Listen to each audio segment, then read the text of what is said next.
Hello, my name is Benjamin Great. I attend Nature Natural Basic Academy, Chukuku Kuje FCT, Abuja, Nigeria. I'll be reading an excerpt from the story The Tropical Tale, which addresses the SDG Goal 2, Zero Hunger. Hunger is a state of feeding below the desire of the required quantity of food or a state of lack of food when there is craving for it. Mommy, I want to eat. Auntie, the food is not enough. What will the children eat? I have not eaten since this morning. These statements dominate most homes and communities. This simply shows abundant hunger or lack of food. Zero hunger is just the opposite of this, a situation where everyone does not just have enough to eat, but the required food to eat. Consider the scenario below. Mr. Eze married two wives, Ngozi and Chima. Ngozi has 7 children, while Chima has 5. With this family of 12 children and their parents, Eze is a wheelbarrow pusher in the market, though he claims to have owned a provision store that gradually collapsed due to circumstances. As at the time I passed into Mr. Eze's neighborhood, his situation was already very pathetic. There was this incident that brought the whole thing to my knowledge. Ngozi and Chima were seriously quarreling over who gets the larger share of Mr. Eze's little proceeds from the wheelbarrow business. The quarrel was prolonged and neighbors had to intervene. Coming close, I heard Chema saying, "For the past 5 days, I have not gotten up to 1,000 naira from my husband. The whole money goes to Ngozi." Ngozi shouted and replied, "What about me? You think he gives me millions?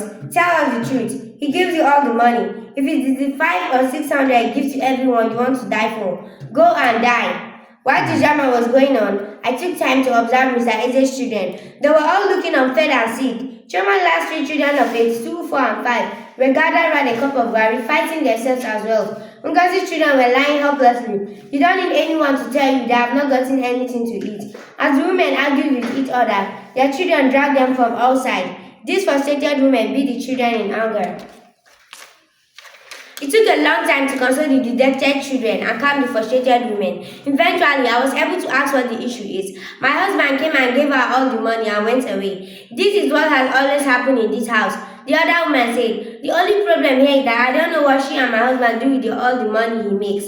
Last night, I got nothing at all. After a series of accusations and counter-accusations, I was able to ask, 'Where is your husband?' He came and went back," answered one of the women. "Why did he go back?" Ngozi quickly answered that he had given her all the money now. Chairman interjected, "Which money? Is it the 250 naira you mean? Tell us how much he gave you." "Nothing," Ngozi retorted. She continued, "If he had given me anything, would I send the children to him? Would I quarrel with him? At this time, I was the only person remaining. Probably others only came because of the children and may be used to the situation.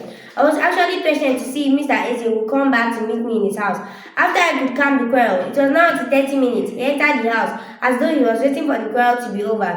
He looked miserable and frustrated himself. You don't need anyone to tell you if it was the trouble that drove him away or if he was waiting for the quarrel to be over." I took him aside to discuss with him. Mr. Eze narrated how he worked all day to get the 250 naira he gave to Chioma. That was all he got that day. As a man, he felt for the hungry children and wanted to stay with them, but the mothers did not understand. All they were after was money and food for the children. He said he had not eaten all day to ensure that he gets something to bring home. At times, he was hungrier than the children. When the women started to quarrel, he feels miserable and defeated by life. In tears, he said, "Certainly, my wife should be hungry too. They may not really want to quarrel, but a hungry man, they say, is an angry man."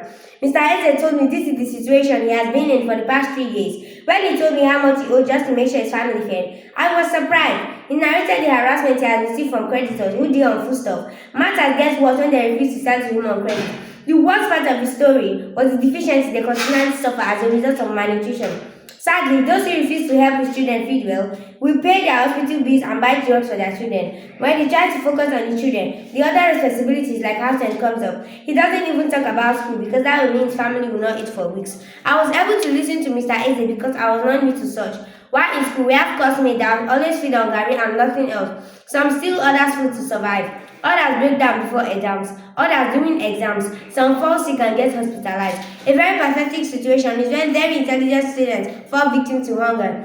Hunger has caused a lot of damage in the society. You can't think right when you are hungry. You lack patience and tolerance when you are hungry. You can't focus on anything when you are hungry. Hunger has caused a lot of broken homes, accidents, fires, etc.